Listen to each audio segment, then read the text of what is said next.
Back now to the weather. It's been another very difficult day on the trains, but last night in West Sussex, more than 300 passengers spent the night in their carriages after their train got stuck. Today's situation wasn't much better, with thousands unable to make their journey to work. Siobhan Kennedy amongst them. It's tough for commuters to walk here, never mind catch a train. Brighton Station, usually bustling with thousands of travellers, today ground to a snowy halt. Would-be passengers turning up in hope of some trains were disappointed. It wasn't just those stuck, hoping to make it to London. Some were travelling much further afield. All were resigned to the chaos. I've got a flight out to Hong Kong this evening, so I've been trying since this morning to get somewhere, but there's nothing anybody can do, so it's not anybody's fault. Other countries seem to cope with it. Why can't we do it here? Victoria shuts down when it rains half the time, so it just happens. We're just not prepared for it, are we?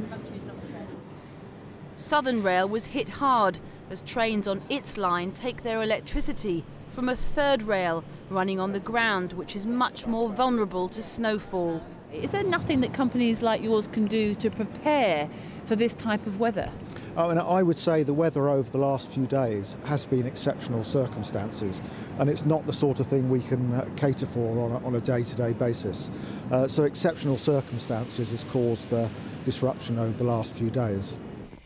You can see all around me the thick layers of snow that have fallen, more than 6 inches overnight, and there's more falling now. But it's not just the sheer amount of snow, it's the fact that it was largely unexpected, which is overwhelming services here. Looking for a way out, weary travellers waited for coaches that never came. And across the city, most schools were shut down, with little prospect of reopening before the weekend. The council says it has 1,500 tonnes of grit and half a dozen gritters already out on major roads. But it's urging locals to get out and do their bit too. We can't grit every single foot of road in Brighton and Hove. We have gritted in the last 24 hours 40% of the roads in Brighton and Hove. Part of the problem is what you're seeing here. Snow keeps falling. So we grit, the snow falls on top, the grit doesn't work, we have to re-grit it. So we're doing our best to keep up, but that's why we're asking the public also to help where they can, which is shovel, sweep and salt. Some did take to the streets, though they weren't that happy. And no sign of the council? None at all. All the main roads are the same. And in fact, I've had to stop several times in my vehicle and dust the road so I can keep going. But many didn't seem to be listening. Instead, adults and children took to the local parks for a spot of sledding or a snowball fight. For others, the job had to go on. One local Brighton business opened their door to stranded commuters, offering desk space and a welcome mug of tea. For Eliza St John, on her way to London this morning, it was a godsend. It's just not a day that I could take away from the office, as much as I'd love to go out there snowballing and sledging, but it is not an option for me. Brightonians are coping here, keeping a stiff upper lip even. But there's little hope of a sunny day at the seaside anytime soon. Siobhan Kennedy reporting. Well, previously, cold snaps have famously delivered the wrong type of snow, but that's been the blame for chaos on the railways. What about this time? What are the technical issues? Julian Rush is here. So we get a train stranded all night on the southeastern region, and the third rail is blamed. It's the third rail. It's the way of getting the electricity to the train so it runs along. And it's a very old system. It started off in the Victorian era, and the whole of the southern region was electrified in the 20s and 30s. So you have a third rail, which means that there's no overhead wires like you get in the rest of Europe. And it runs alongside the main rail, the running rails of the train. The problem is that the collecting shoe, which sits on top of the rail, and it slides on the top surface of the rail. It's what takes the electricity from the rail into the train.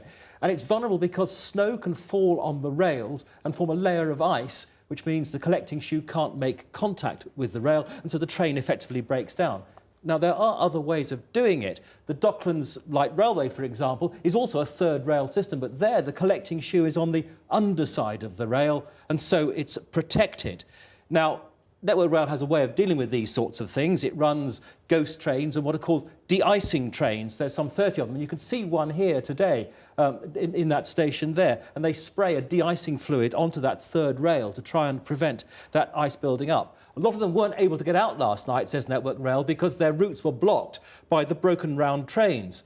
And today, the RMT union says that on some of those trains, they weren't spraying enough de-icing fluid. Network Rail says that allegation is baseless, and the company with the contract to do the de-icing, which is called DB Schenker, a division of Deutsche Bahn, says it's utter nonsense. Now, the issue is, how much does it cost to change the infrastructure to make it safe? It will be a small benefit for a lot of disruption. Network Rail, for example, is experimenting with heaters on the connecting rail, strips of heaters on that conducting rail, that electric rail, to try and heat the rails, and it's not a new problem. Back in 1904, 106 years ago, a professor of Imperial College, Professor Sylvanus P. Thompson, no less, wrote about the third rail. The live rail is itself already an obsolete device. It is an engineering blunder. I would therefore ask whether the time is not ripe for public opinion in some effective form to step in and prevent the railway engineers of England from committing our railway systems to any further to this dangerous and unnecessary device. That was the third rail in 1904. Come back, Professor Sylvanus P. Thomas. All is forgiven. Julian Rush.